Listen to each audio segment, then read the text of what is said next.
And as you see, remember the time limit and respect national time. Welcome to our special meeting for March 28th, 2013. Would you please call the roll, Mr. Simon? Councilmember Wilson. Councilmember Agonia. Here. Councilmember Tiscarino. Here. Mayor Pro Tem Rocha. Mayor Harper. Here. Mayor Ford. Ms. Wilson will be late. She's here, and Ms. Rocha is not feeling well. But we're here. And so let's begin by joining me in the pledge. I pledge allegiance to the flag of the United States of America and to the republic for which it stands, one nation, under God, indivisible, with liberty and justice for all.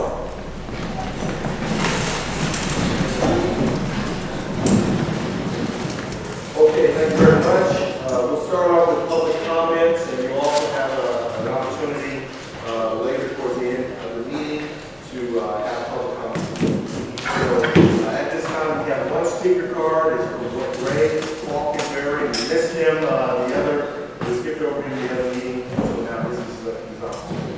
And he says, please don't skip me this time. Thank you, sir.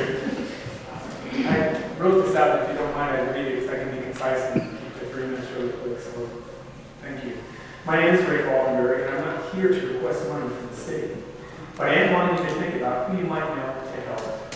I began living in Antioch in the mid-1970s and attended Los Condados as part of my formal education. I ended with a doctorate. My wife and I are raising our kids here in Antioch, and my children have graduated or about to graduate from Dozier Liberty Medical High School. The staff of City Manager Dean Jacobs suggests I come here and share this information with you, as it is a potentially fun, positive, and profitable event for Antioch. I'm looking for people interested in helping with the grassroots commercial film that I am planning on shooting entirely here in Antioch and using all of Antioch's resources. I think that Antioch has not gotten the grace of exposure or reputation, and would like to bring something here that can not only help Antioch, its citizens, and businesses, but would also be a potential boost to the city's reputation. We're also scheduling a scholarship to Deer Valley, Antioch, and Dozier Liberty High School for some of the proceeds.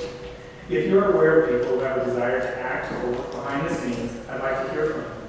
In addition, if there are individuals who desire exposure for their business in various ways, we can provide a link on our website, a credit and special thank yous on the film, thank you in our press releases, in addition to being attached to the write-up.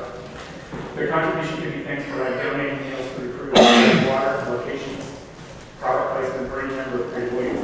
I've already secured some locations, and the city has donated the use of the Antioch Recreation Center basketball team for a scene for the film.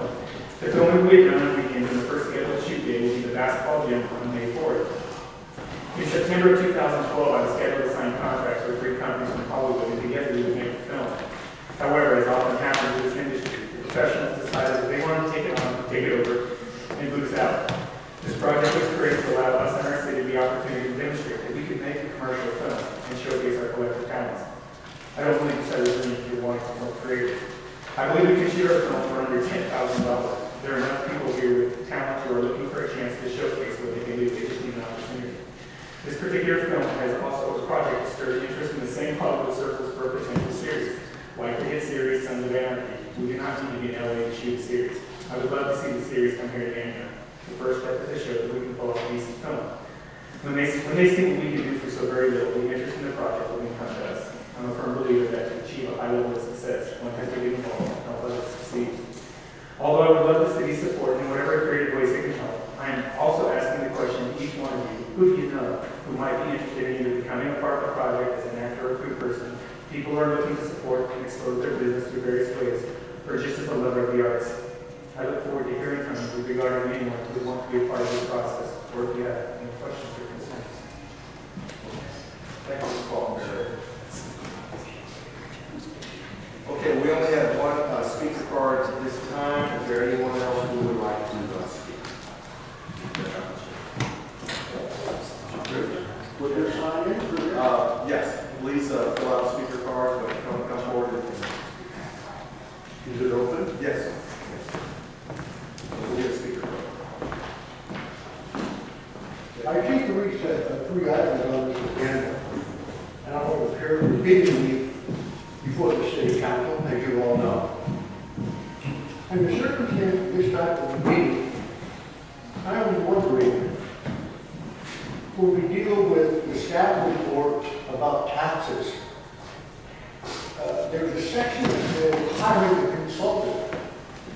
I have been to the previous meeting on February 28th, about community activities or action, and I have never heard you, Mr. Mayor, or any of the council members ever ask the constituency what they think about an item. Never. So the circumstance, as I see it, input doesn't seem to be necessary in this city government. You may all have opinions. Those opinions may be biased. But I don't hear, in your opinion, the logic behind the avenues that you're pursuing. Never have I heard of that logic. There are a lot of rhetoric that you can present. I'm not going to allow this to happen.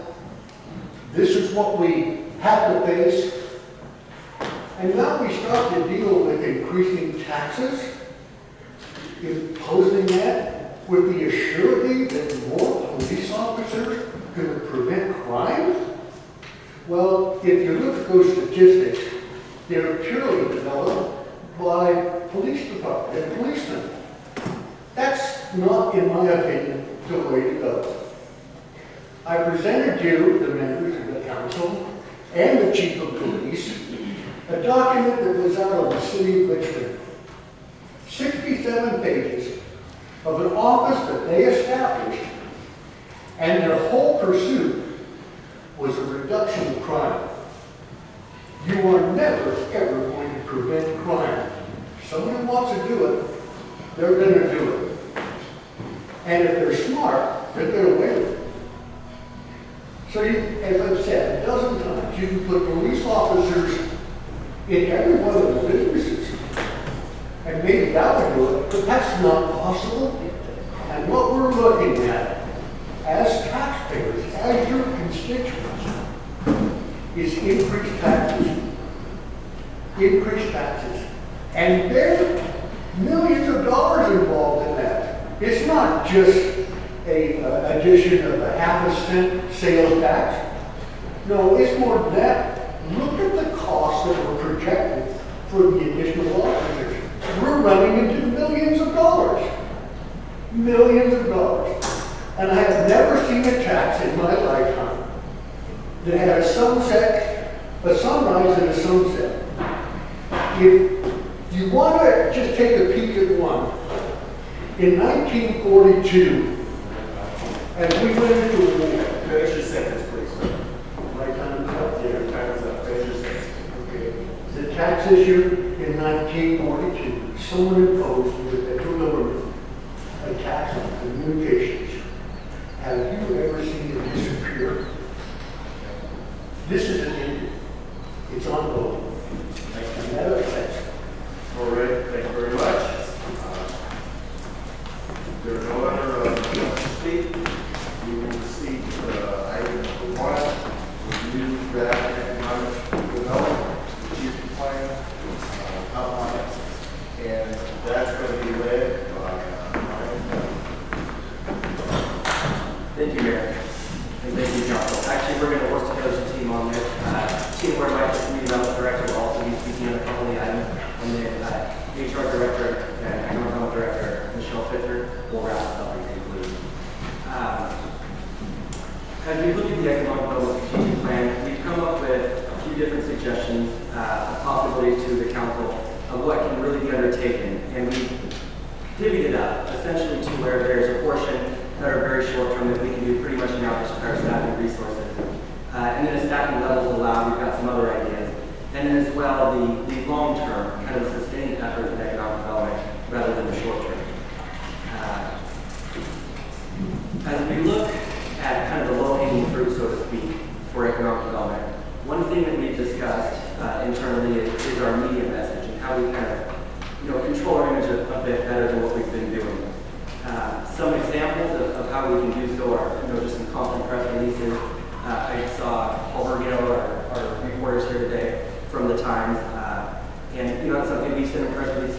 time is something we can step up. And I think letting the community know what we're doing is a positive, because there are a lot of good things going on in Antioch that, as staffing is so impacted, we haven't had an opportunity to really share it. And that's something we'd like to start doing a little bit more. We also discussed the possibility of opening up a Facebook and Twitter account.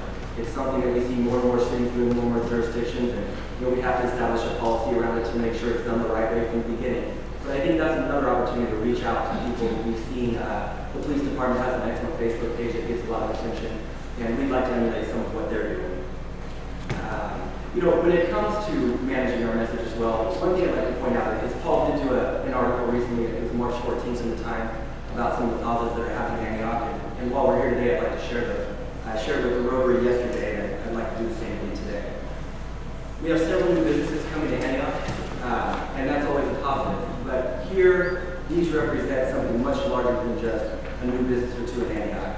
The reason being, both our Mervyn sites, which have been a real thorn in our side, and in all honesty, it's been a real thorn in the side of California as a whole, as these Mervyns close. We're looking now to fill those spots, and it's going to happen almost nearly simultaneously, so to speak. So we've got Hobby Lobby, who's looking at the former Mervyn side of Slide Ranch. They submitted some paperwork, they haven't followed up. We're, hopefully they're going to continue on. They're pretty far in the process. We have no reason to believe at this point that they're not going to continue with what they're doing. And the other is the Mervyn site at Summersville Town Center. Macerich owns most of the mall, but there are portions of the mall that Macerich does not own. And so Gosh Shops was an example, and I'll speak about that in just a moment. The Mervyn site is another example, and Sears are all owned by those companies. So the National Stores Incorporated will be looking to open either a Falls discount store or a factory to you in the Mervyn site in Summersville Town Center. Initially, when the Mervyn sites were vacated, most of the time they were filled by usually more than one business, but one of those was Forever 21. Unfortunately, we already had a Forever 21 at our mall, so that was an option. And Kohl's also took a lot of the Mervyn sites. We have a Kohl's along Lone Way, just down the road, so they weren't as interested either. So those are really lingering longer than what we hoped or anticipated. So the fact that they're being filled is a real positive. Beyond that, I mentioned the Gosh Shops building. There's an indoor trampoline park called Rock and Jump going in there, and there's a lot of benefits to something of that nature being in there. One thing is they do a lot of birthday parties, and they have a lot of youth there. So the birthday parties last an hour and a half, 2 hours, is an opportunity for the parents to drop them off and then go into the mall and do shopping. So I think we're going to see some ancillary benefits from that being in there.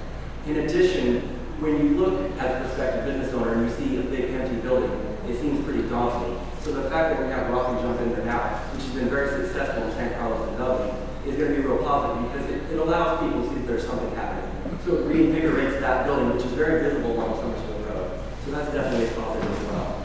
Another good thing is an activity for youth. All ages go there. They have different times and they have different offerings. Beyond birthday parties, they have aerobics for people who stay back on the trampoline. And they have, kind of these nights where they invite the youth to come out. And, they understand it's to their benefit to make sure they run a tight ship. And so we're looking forward to them engaging youth in a positive way. And then along Lone Tree Way again, the Slattern Ranch, we've got Sports Authority, which is vacating its Brentwood site and moving to the Antioch location where Sports Chalet is moving out. So this consolidation of sporting goods is a real positive to Antioch too, because now when these two different stores were splitting sales tax revenue, it's going to come to us instead, and all of it. So the consolidation of the competition is actually very beneficial to Antioch. So I think we'll see a real return on that. A couple of other items coming across the border. Our Tailgaters 2 is looking at the location on Lone Tree Way and Golf Course Road. We've seen several restaurants come in and out of there. What's different, I think, about Tailgaters is they have an existing location in Brentwood. So we're looking at an organization who's been there, done that, who has some experience, who has some success with where they are. So I think that's going to be something really good to see, especially as people pass by on their drive home. I mean, it's right on the right side of the road, so we're hoping they'll get some to-go-overs out there as well. And then finally, when it comes to the new businesses starting in Antioch, we see Basis Loaded has been bought by a new owner, and he's looking to open on April 11th. He's changing the focus a bit from, kind of the nightclub atmosphere with the live music, and he's really focusing on as a family sports restaurant bar. He's making the inroad to a community that we hope to see. He stopped by opening day for Antioch Little League, handed out flyers, invited the kids and the teams to come out with their families after the game, and they'll put the kids play on the big screen and let them watch it, and provide some free teas and sodas to the kids. And so he's really good with community-minded events. He's also, he's got really unique offerings. And, you know, the restaurant can be good, but it's got to be unique. And he's been an executive chef for about 35 years. He's worked at the Nines in Brentwood, Boundary Oaks Golf Course in Walnut Creek, and he's got some appetizers and some things that he's made up himself that nobody else is doing. So we're looking for something, you know, it's very distinguished and different from the other offerings. So we're excited about that as well. Moving on and looking at kind of the, I guess, the dirty details of how we remain business friendly in the city of Antioch. We are going to continue what we've been doing, and I'm not sure we've talked about it very much. Again, managing our message is important. We have project efficiency teams, what we call them, the start and finish a project, and I can use tailgaters too as an example. When they approach the city, we have a sit down with the folks from each department who need to be there to really give them clarity on what they're doing. It helps speed up the process for them. They can ask their questions all at once of the people who are sitting there. So we have the planning division there, we have the building division there. We didn't get anyone from engineering at that point because it's not brand new development, but they will be involved. And we had economic development there. Steve McConnell from the police department was unable to attend, but he, you know, made sure he got in touch with tailgaters and made sure there's anything they need to know from the police perspective or anything he wanted them to know that they can do it. And as appropriate, the police department will continue to attend these kind of meetings that we have. Same thing with the fire district when it applies, school district, Delta Diablo, and any others that may apply. It really speeds up the process and allows, you know, the people who want to come in and do this with the city of Antioch, it allows them to know where they're going in advance. Beyond that, and the last thing I'm going to talk about before I turn it over to Tina Wehrmeister, is the last initiative that we have is a partnership with the Antioch Chamber of Commerce to really develop this Kiva Zip initiative. And what Kiva Zip is, it's a crowdfunding platform. And we've seen these, the difference between Kiva and many others is Kiva, you can loan money to people without charging interest. So it's up to $5,000 or microloans, it's essentially for gap funding. And it allows these businesses an opportunity to raise capital without having to pay it back with interest. They pay back just the initial amount that they receive. And again, it's up to $5,000. It can be less than that if they have businesses that require less capital than that. And it's really an opportunity to outreach to these small businesses, especially those who've been home occupation use permits and just home-based businesses, to maybe expand and do a little bit more than what they're doing. So this is something we're going to really start pushing soon. The Chamber's been really wrapped up with their gala and with the Tech Palooza event, but Sean Wright, the Chamber CEO and President, and I have been in contact along with the mayor and with the director, Fitzer. So that's something we're looking to get moving sooner rather than later. I think it'd be a real positive, and there's a lot of upside for both the Chamber to engage in membership and help those out that might need something along the lines of new equipment, and allows the city to continue its outreach to businesses, especially small businesses, and help them expand and grow. So with that, I'll turn it over to Community Development Director Tina Wehrmeister. Good evening. So I just wanted to wrap up the short-term list. The development deferral or development fee deferral, so it's actually an item that you have already acted on and have approved fee deferrals for residential developments. And no developer has taken advantage of this program, and it's because the market is moving so quickly that they just didn't feel it was necessary. So the resolution of the council that the bill expires in May. We can always bring it back to you if the need arises, but so far nobody's availed themselves of this program, so I think that's good news. And then as always, fee deferrals could be available to commercial developments on a case-by-case basis. It's always been something the city is willing to do. And then moving on, there's been some interest in seeing what we could do to streamline the entitlement process and see if there were any uses that currently require a use permit that could be moved over to basically be an administratively approved project. So to kind of explain what that means, a use permit is required for a type of use that may have some community impacts that the city would be concerned about. So to use a simple example, that could be a use that has outdoor storage, so a contractor yard or some other use in a light industrial area. And what we would typically do with a use permit is then apply conditions to mitigate any impacts. So you would think about potentially outdoor use of the outdoor area during certain hours that may bother your neighbors, or that you of course would want that area screened and not visible. And so what we could do is go through and see what we could adopt those items that would be conditions of approval as development criteria in the zoning ordinance. And we would say, as long as you do these items, we can approve you administratively. So we don't want to necessarily go carte blanche and just say, come on in with no use permit. We want to make sure that those items that the community is concerned about is adopted in the zoning ordinance. So as you see on the draft strategic plan here, this is something that would be as staffing allows, because we don't have a developer who would be paying for the time or to hire a consultant to go through and systematically make all these amendments to the zoning ordinance and general plan as necessary. So what I would recommend is that if this is the direction the council want to go, that we would then have some study sessions with the planning commission, the EDC, and figure out where we want to focus, what segments and uses we see coming up that are going to be areas that we want to make sure that we attract to the community, and focus there. And because we only have limited staffing, we have limited time and resources to do this. So that's what I would recommend there. And then finally, before I turn it back over to Michelle, I just wanted to review some process improvements that staff and city council have already taken, but just it hasn't had, because of the downturn in the economy, folks just haven't had a chance, applicants haven't had a chance to go through and experience these improvements to our process. So starting in 2009, the city council adopted the design review guidelines, and that's citywide design guidelines. And what that does is that created a peer review process for design review, and basically allowed that to be administrative, and only certain projects would need to go to the planning commission. Along with that, city council delegated the duties of the design review board to the planning commission, so development now only goes to one board and doesn't have to go through two hearing processes. So that saves time and it saves money for our applicants. Internally, staff updated our applications for ease of use. We've changed our submittal requirements so we get less volumes of pages of applications. We do more electronic submittals, so that saves the applicant money, and also improves public access to information. So you can go into our planning page, you can see new projects, you can actually click on a link and you can see you can actually see the plans for the project. So people can see what's going on. They don't have to come down to City Hall with their limited hours.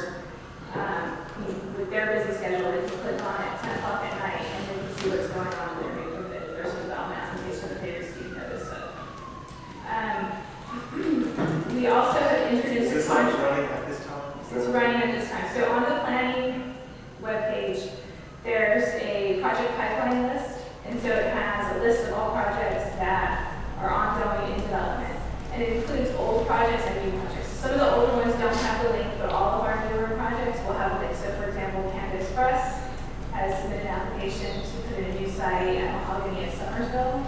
You can go on there, find that application, click on the documents, you see a summary of their application as well as the actual development plans. So you can see what they're doing. Does anyone apply online using this new process? Yes. It's not an online application. They still submit documents across the counter, but they give us PDFs, electronic copies of all of it. So we can give electronic copies to our planning commission, and they don't have to create volumes and volumes of blueprint plans for us. And then finally, we have entered into contracts with professional planning firms to augment city staff. So if we do have an applicant who comes in who's interested in expediting the process, as long as they're willing to pay the consultant fees, they can get a contract planner to help us out and help us get the projects with planning commission and city council quicker. So that turned over to Michelle.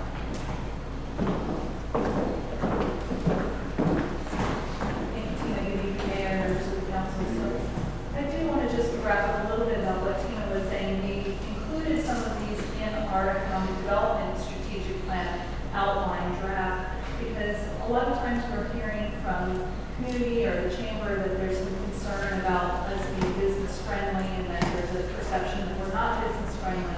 So when we ask about specifics for those, we really haven't been able to come up with any exact examples of how we've not been business friendly. So it's important, I think, for the community as well as the council to understand that we are working outside of the Economic Development Department in partnership with community development to try to make sure that we are streamlining processes and being as business friendly as possible. So I appreciate you hearing this evening. And moving to the things that we've identified in terms of long-term approaches, and I've noted here that most of these would require some financial involvement beyond staff time. So there are 5 key areas that we've identified. And what we'd like for the council to do this evening is to provide us with some direction. This is really the first step in a long-term process. So we'd like to get your feedback in terms of, are these the things that you'd like us to focus on, not only in the department, but with the Economic Development Commission? Because as we mentioned previously, what we envision for this process is the council provides some direction.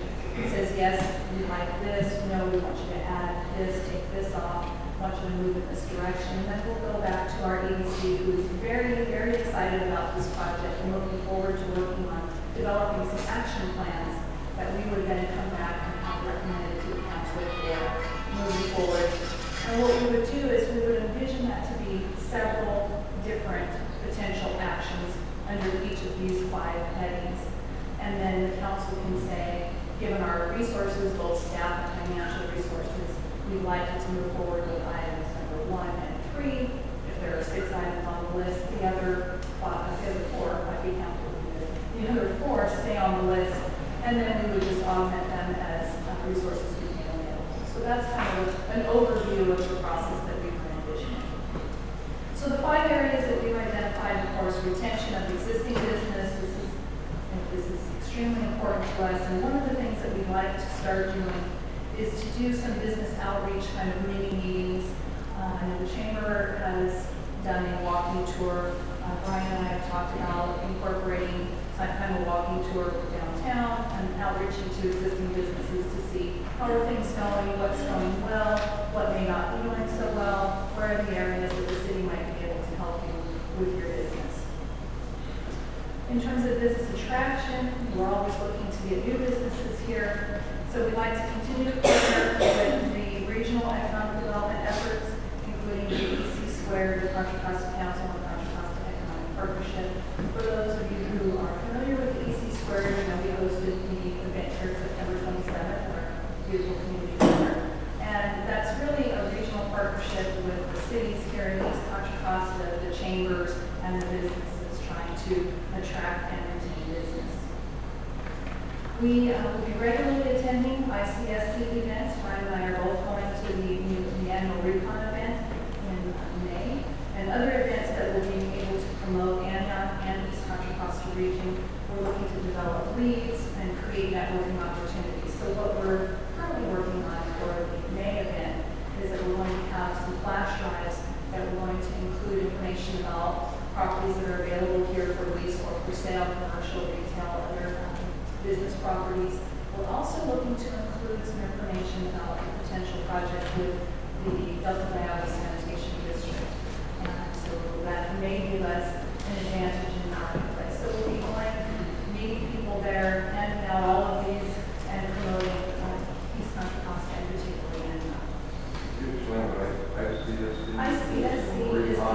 Yes, the ICSC is the International Conference of Shopping Centers. And Recon, I do not know exactly what that acronym is for.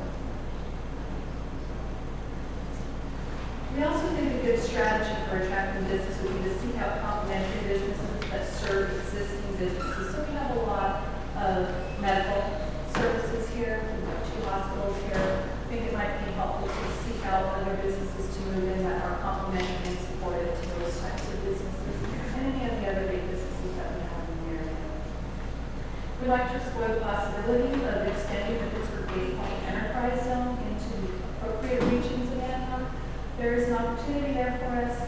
Pittsburgh and Bay Point have developed an enterprise zone. There are a limited number of enterprise zones available in the state. There are no opportunities to create our own enterprise zone. The maximum allowed number has been reached. But Pittsburgh Bay Point has outreach to us and indicated that we have an opportunity to expand 15% beyond what their current border is, and that they would have an interest in allowing opportunities opportunity for us to do that if we would like to do that. So staff is working with our staff to see what opportunity that would provide for us. Basically, the benefit of the enterprise zone is, again, it's almost an incentive. It's something that's attractive to large businesses to some extent.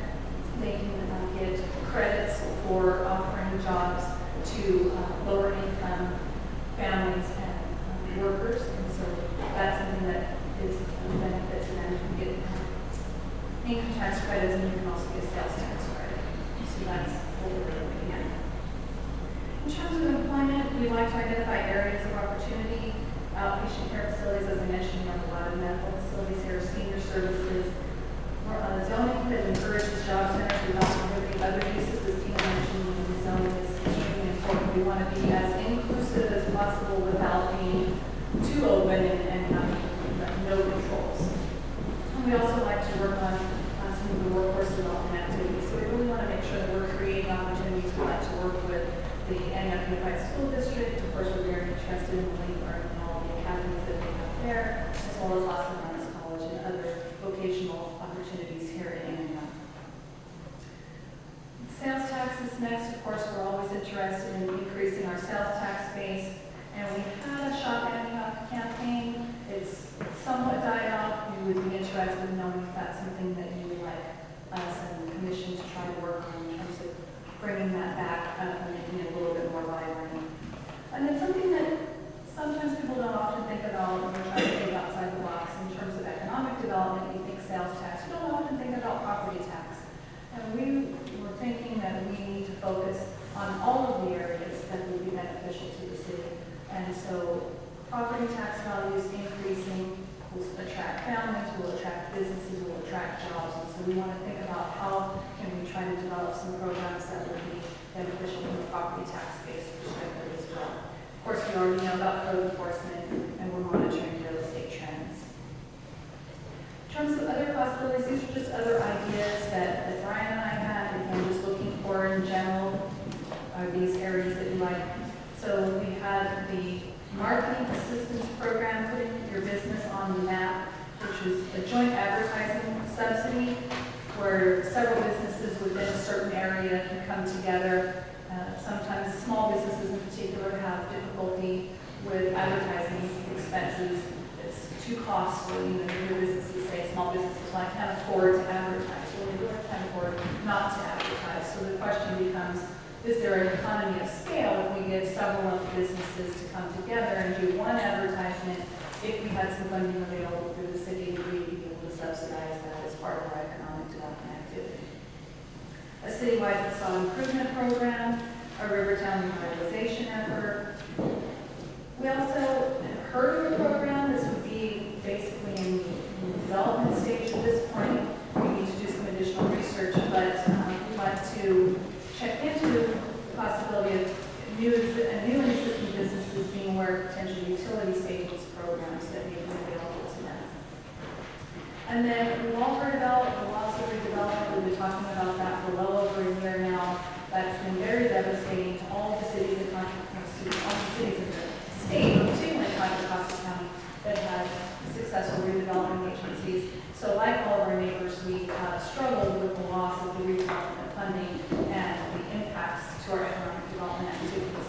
So we would be looking at other alternative ways to replace that lost funding. We'll not be able to replace it at the level that we had, of course, but definitely trying to come up with some ways to provide funding, resources, and opportunities. And the nice thing with these types of programs, again, all of these are going to cost money. I know we don't have a lot of money, but the question becomes, how do we invest in our community to enhance our community and make our community a better place to be? And the nice thing with these types of programs is that these are things that you can invest one-time money into. The programs and projects, they are not ongoing necessarily. It's not like staffing costs where we're investing one-time money into ongoing expenditures. For programs like this, if we had one-time revenue or other sources available to us, we can then take it to these types of activities. So that concludes our prepared comments. Again, I would really like to get feedback from the council in terms of the policy level and direction you'd like us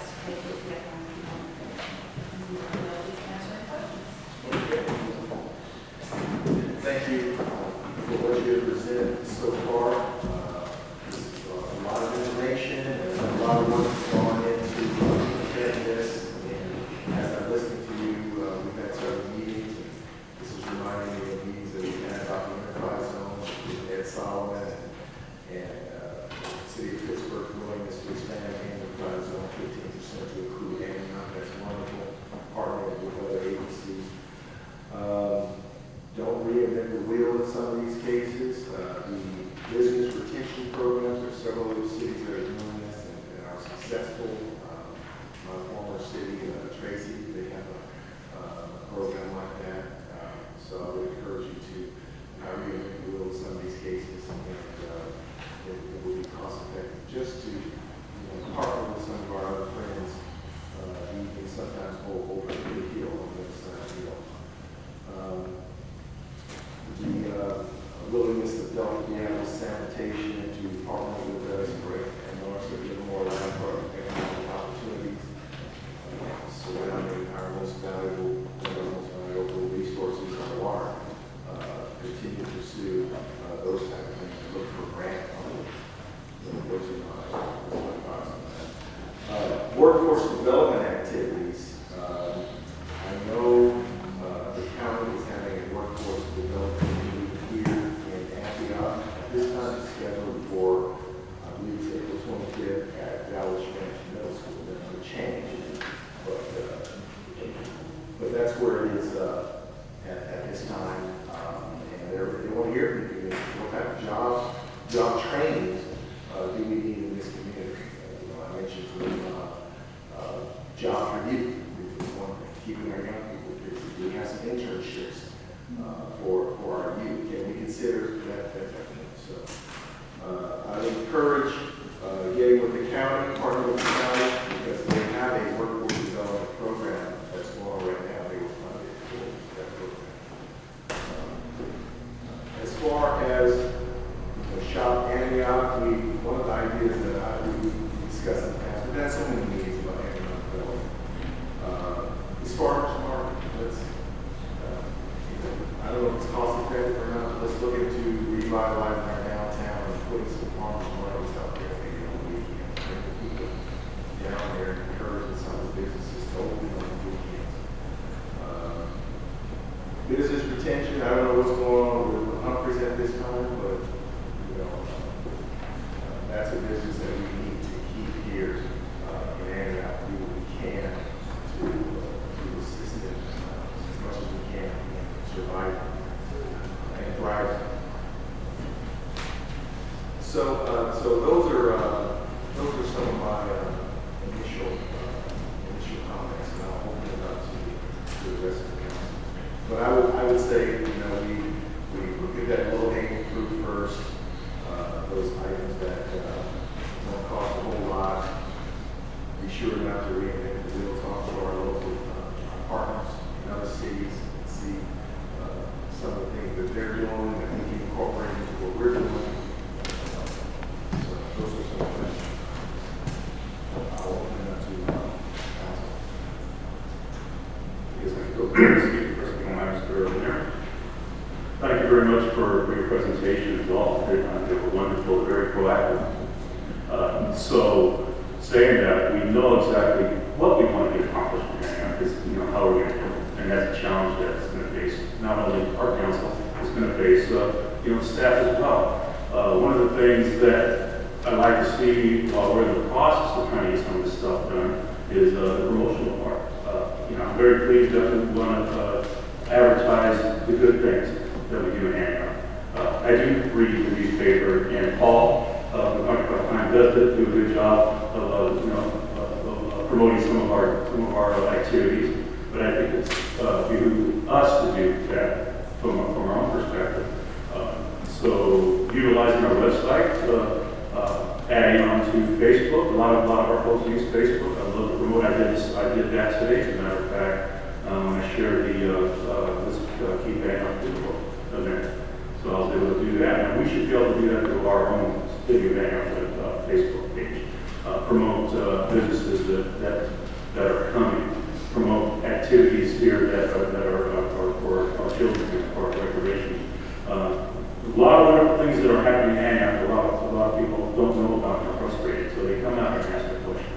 So I do see that we're trying to do something proactively. But again, I don't think it's being put out there to the residents, so I can understand the frustration. So, and we get those complaints, and there's a lot of ideas that the residents have. That's a good venue for them to put their opinions and their ideas. I would love to see a little bit more, if it's possible, to how we utilize to promote our website. Like I said, there's a lot of good things, a lot of information on our website, but frankly, I don't think a lot of people are really looking at it. I mean, I don't look at it as much as I like to. I found out my pictures going on the thing. Carl made that clear the other day. But thank you, Carl. But I actually check once in a while to see my pictures on there. So. But the thing is, you know, the purpose is it's there for us to utilize the information, not only for us, but you know, for the citizens of Antioch. So there's got to be a better method of promoting that. You know, so if we can do it through, I'm not a tweeter, I don't know Twitter that well, believe it or not, but I do know that I use the Facebook, and I enjoy doing that. One thing I will caution is if we utilize a City of Antioch Facebook, we have to be careful as council members not to discuss policies when we start getting into Brown Act issues. But you know, I like to use my page strictly just to promote events. So, so there's a lot of good things that we're rolling here. I'm hoping we have a discussion here, how we can better our city of Antioch economically. You know, a lot of businesses should be coming into North Town, and we want to make sure that they do have that opportunity. I'm glad that you're addressing the issue of use permits and relaxing some of the permits.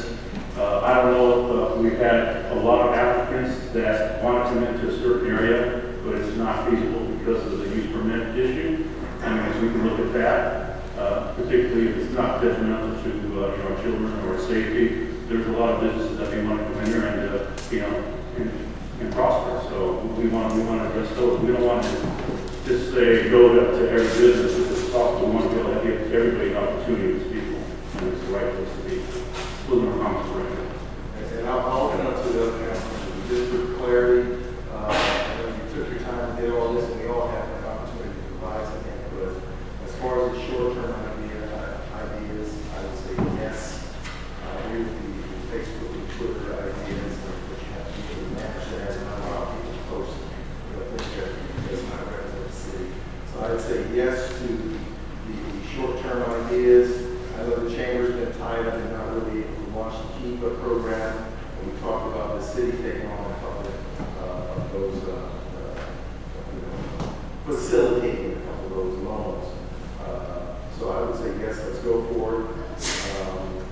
And don't allow the development fee deferrals to expire. They said it expires in May. I would say don't allow it to expire and continue to attract developers to our city. The retention, I already said yes to that, and continue to outreach to other cities. The EC Square efforts that spearheaded by the chamber, wonderful, really showcasing our city. People from every city was here at the meeting, the last meeting that we had. There's another meeting coming up at Wellness College, and we were sent a proclamation to support this, and I think that's something that's going to be coming before council, a proclamation to support the regional efforts of economic development. So I would say yes to those ideas. Seeking out complementary businesses that serve existing businesses, yes. Enterprise zones, we have several meetings about enterprise zones. That's a great idea. Just trying to get clear direction. I would say yes to that. And when we get the opportunity to get into jobs, people need jobs. Jobs keep kids out of trouble. Internship programs is working with a hiring first internship program in the city. It's effective to keep the kids out of trouble. When we think about jobs, don't just think about adults, but also think about our youth and jobs for our youth. Shop Antioch, let's work with the car dealerships to promote Shop Antioch, whether when they buy a car, if they get a $100 gift card or something like that to shop at one of the sandwich shops, Mr. Taylor, or Starbucks in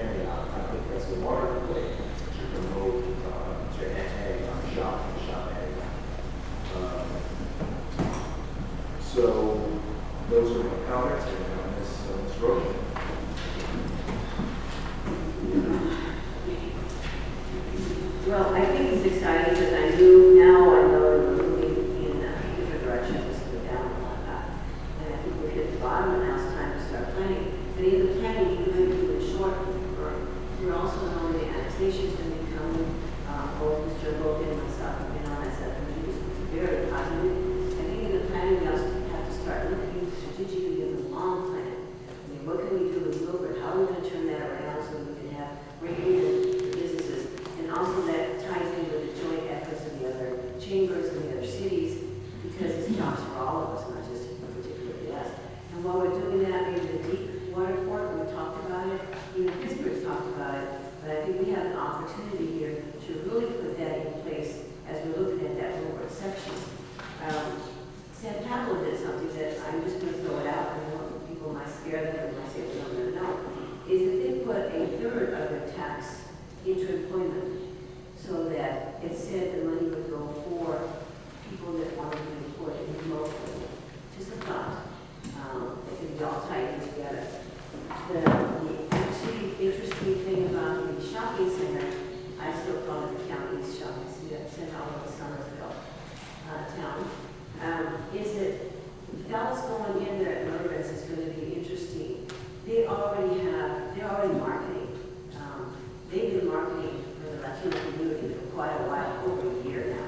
They've been putting money in there to bring families to come and listen to mariachis. Those of you that like that kind of music, it's there every Sunday from 3 to 5. It's increased the amount of people that have been coming to the shopping center. They do it strategically because at 5 o'clock they close the music, we still have another hour of shopping. So they're looking at that. But with fellas coming in that area, which is usually the store that they did a lot of shopping for the Latino community, this would be enhanced what they're doing now, and maybe turn that around at that shopping center. The other one that I'm thinking that goes along with this is there's such a need for a store, a grocery store. I don't care what kind of grocery store, but we need one out there, which is now gone in our area. But what's wrong with the Latino market? You know, I mean, that serves all of us. And we have it in Pittsburgh doing very well, and we could, look into it ourselves. And what I'm thinking of is if you could include the Hispanic Chamber in your efforts and try to see, we tried very hard, and I remember this, when we were working on the issue of Macy's.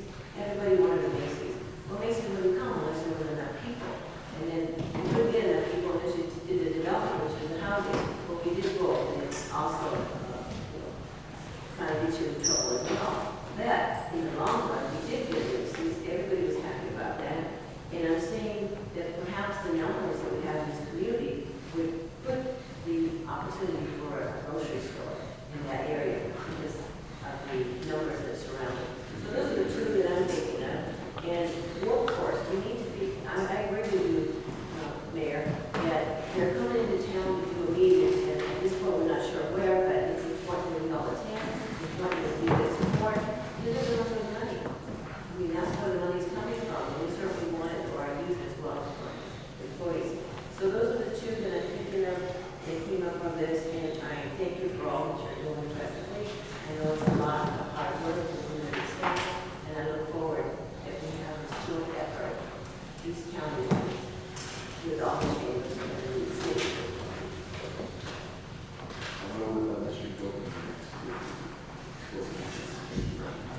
Thank you, Mr. Mayor. I want to thank everyone for presenting tonight, talking about some framework for economic development in Antioch. My very first engagement here in the community was in economic development. It's the very first thing I did. Actually, the man who appointed me to that sitting right back there, so I came in, former Mayor Chris. And it's been about 3 years going over what we're going over tonight. That was in 10 years ago. What I want to emphasize is that it might be interesting to talk about economic development, but what we need to learn to do is how to do economic development in a state. And so I'd like to throw out some ideas, and they're not going to be the kind of ideas that maybe you would expect to hear. I'm not as interested in getting into the weeds about the details of what we're doing in economic development. I don't really care whether it's Facebook or Twitter. I think what's relevant for us is how are we going to make intelligent fact-based, research-based decisions about economic development. So when was the last time we had a plan? I mean, a detailed plan. Well, we had one. It's pretty old. It might still be relevant, but we're not talking about it tonight. So we need to look back and say, what was the last plan we had, and what did we do with that plan? Secondly, what are the outside resources that are doing that type of planning today? Private resources, not public. Private resources that are doing planning in Contra Costa County around what type of economic development is most viable for the future and will be relevant for East Contra Costa County. Because we need to know what we want to be when we grow up. It's a new world out there. And I sometimes think what we think about when we think about economic development is just, well, we need more retail and we need more jobs. So go and do it. And that's kind of, I call it the shotgun approach. Just close your eyes, point and shoot, and hope you hit something.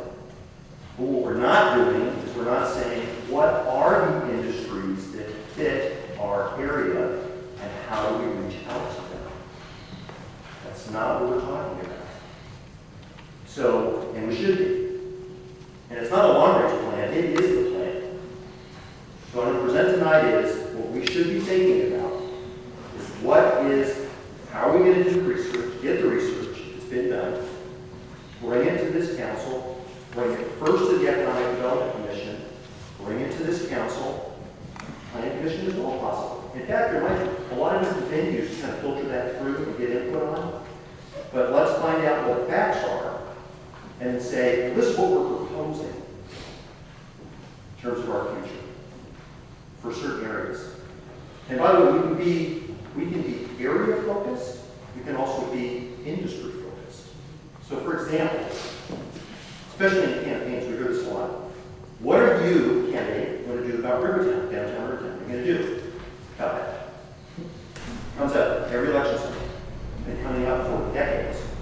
What are we going to do about that? So the answer is, well, I really don't know. Let me just tell you what I think we could possibly do, but you know, we don't really have any purposeful plan or resources designated for that area. What should it be? We just want it to have more people. But we don't really know what we want it to be. So that's where economic development planning says, for our Rivertown area, this is the type of business we'd like to see come in there. And then the plan goes out of that. We look for resources out of that. Around the BART station might be entirely different. North of Wilbur, along the river, might be entirely different. FUA 1, down by Kaiser, Permanente, and goes a little bit at high school, might be entirely different. Those are going to be area focused, and they might be industry focused at the same time because maybe there are collaborative businesses that fit around that. So we know how we're doing economic development. And the other thing that needs to happen, I think, is, so number one is do the research, make a fact-based decision. Number two, get a plan. Number three, know what your story is. What is the story you want to tell externally and internally? What do we want to say about Antioch? So that people are interested. Because we really don't know. What is the story? Is it cheap land? Lots of great, ready labor? What is it? Is it a great place to work and live? Do we have a lot of water? I mean, what's the story? We don't know what the story is. We don't know what to tell anybody. So we need a story, and we need to know how to tell that story relevantly today in a push and a pull sort of way. So how do we push out information? How do we do that today? Is it phone apps? Is it email? Is it web-based? Because only 30% of the population reads the newspaper. So we think that if they're covering it, don't dig on newspapers, but they know this. They've got declining readership, so how do we push information out? What's the most relevant way today? It's 2013. How do we do it in 2015 and 2020 and 2025? How do we push, and then how do we pull information?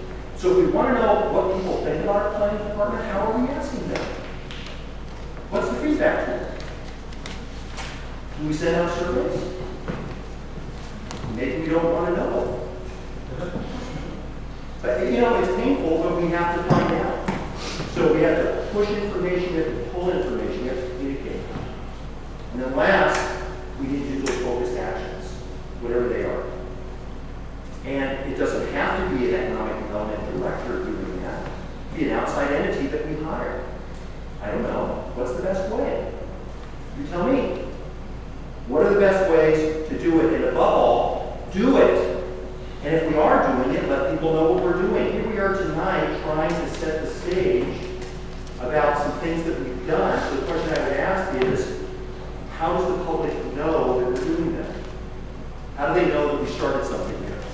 How do they know that we have a new process?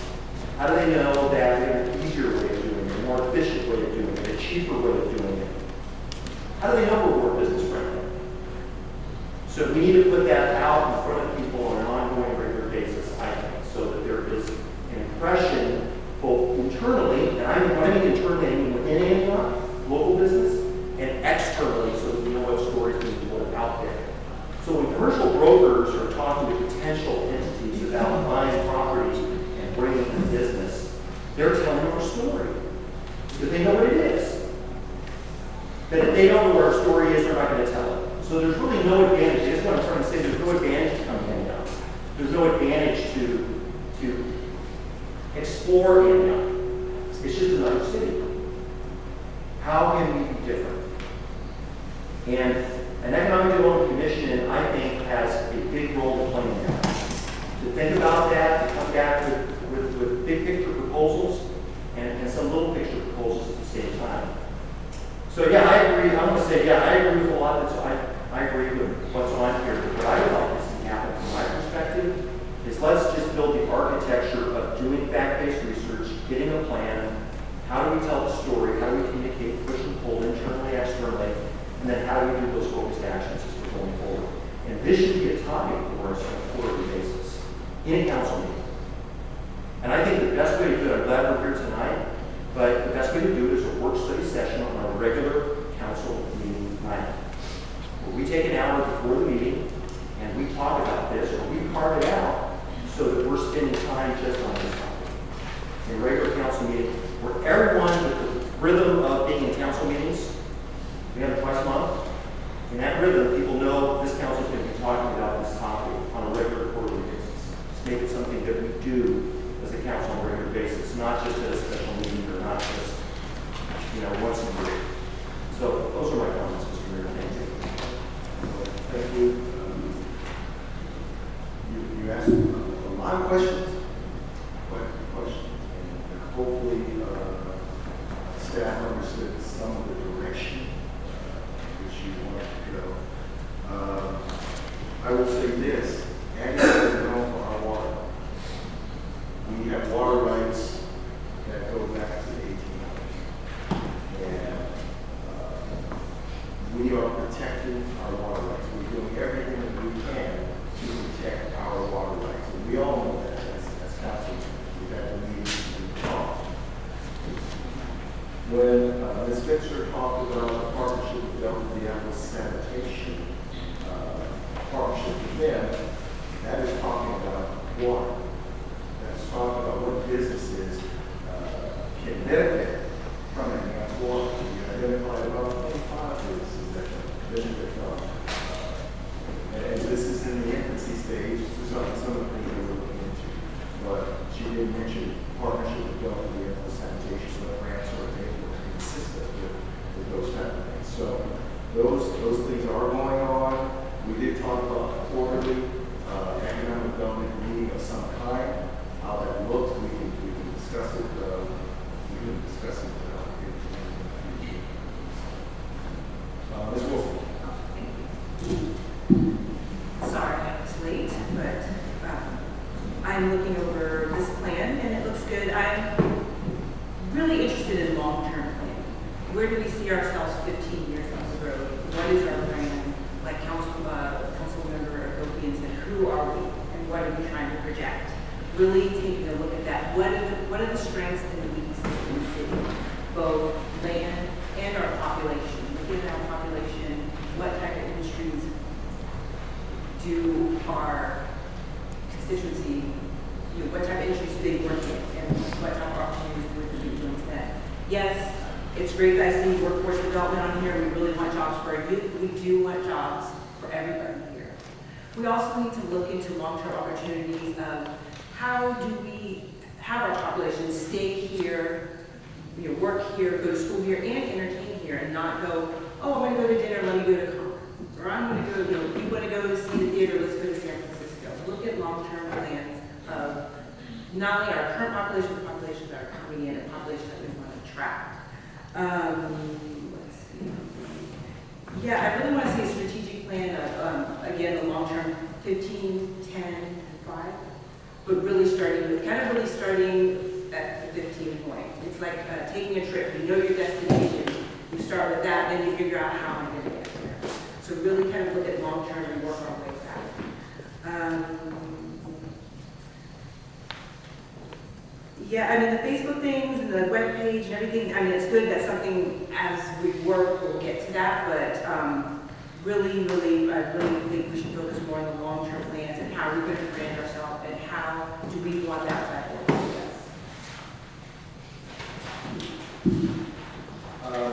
The other comment I had is I haven't seen this plan, but I understand Supervisor Glover has some ideas about a waterfront plan because many of the cities are on the waterfront and to work with them on and Yes, Supervisor Glover does have a waterfront plan that he will be putting forward for all of Contra Costa, basically running from Richmond to Oakley. So we would be heavily involved in that. I know that I attended the board supervisors meeting when that was most recently discussed, and the board members were indicating that they wanted to ensure that the cities were actively involved in the preparation of that, so it wasn't perceived as a county project trying to be imposed on the cities, that we were all actively involved, because several of us, of course, have development plans for the waterfront area, including here in Antioch, the potential for our area brought to Antioch. thank you. So just in conclusion, I want to thank the council for your comments. We definitely are looking forward to working with the agency, to Member Wilson's point. I know all of you have heard me say this before. That it's important for the community to understand that economic development is not a 3-month strategy. Economic development is a long-term strategy. And we may get frustrated because we want to see things happen right away. And I think what we'll see is the planning phases happening right away. And then we'll see the actual outcomes within 3, 5, 10, 15-year horizons. But the one thing that I would like to see for our community, because I'm always saying, we're the second largest city in this county.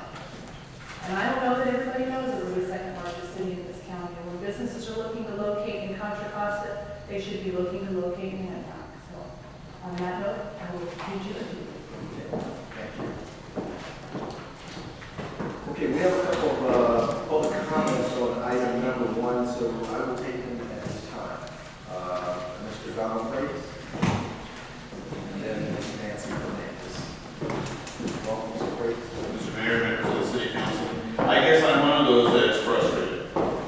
And I think that there needs to be a community dialogue with you as our elected representatives about economic development, about what we really need to do. And I don't want to discount what staff has provided to you, but frankly, we've done a lot of those things already. I mean, we have had with the City Council and the Chamber of Commerce and designated businesses interviews where they came from medical, from banking services to healthcare, and told us years ago, Mr. Gopian was a part of that, what their needs, wants, and desires were. A lot of that information is already there, it's already created. And I sit here, I think in 1998, Antioch wanted restaurants that had not paper napkins, but cloth napkins.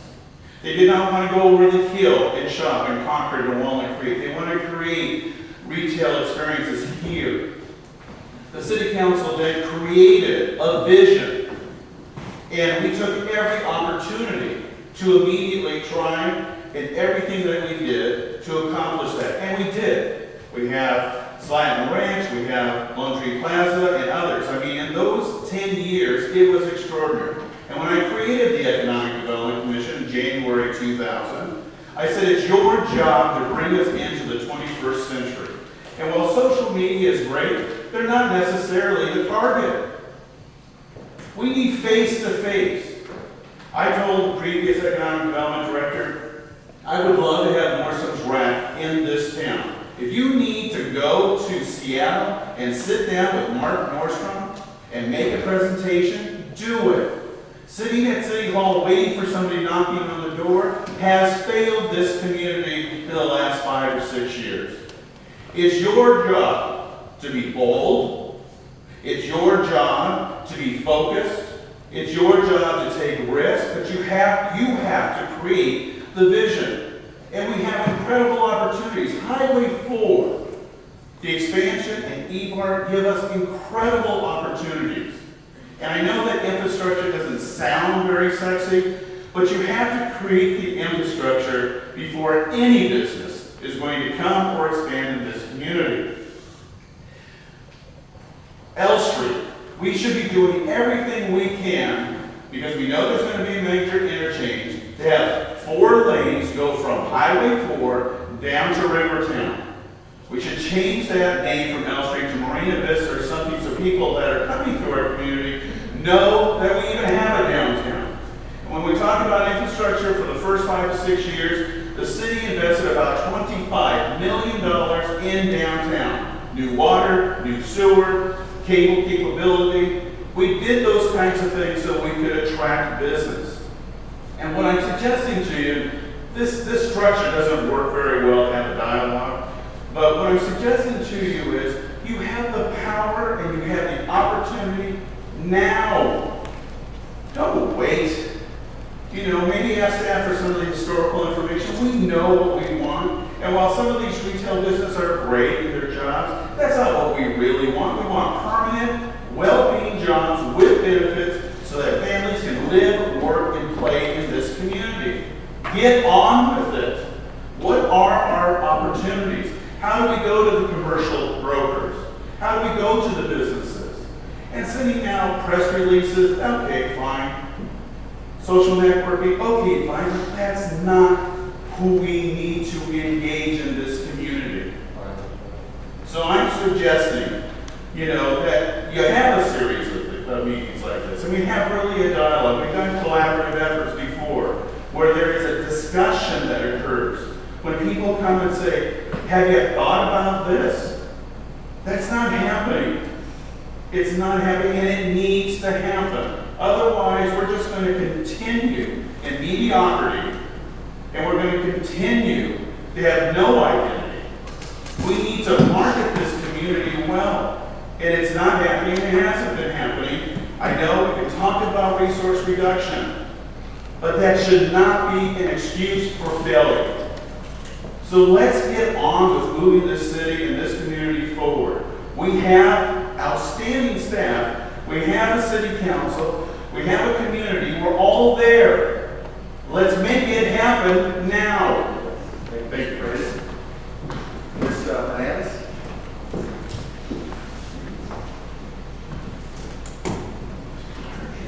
Good evening, everyone. I just have a couple questions. Did anyone research tailgaters, the restaurant that says they're coming here? Gary, if I lived where you live, I would have rallied the whole damn neighborhood and there would be no tailgaters. The criminal activity that is bringing to Antioch is something we do not need. Mrs. Rocha, I want to meet Pueblo. Really, that's where we shop. That's the best butcher shop, it is the best fish shop, everything. If we could get a meat Pueblo, I'll help you.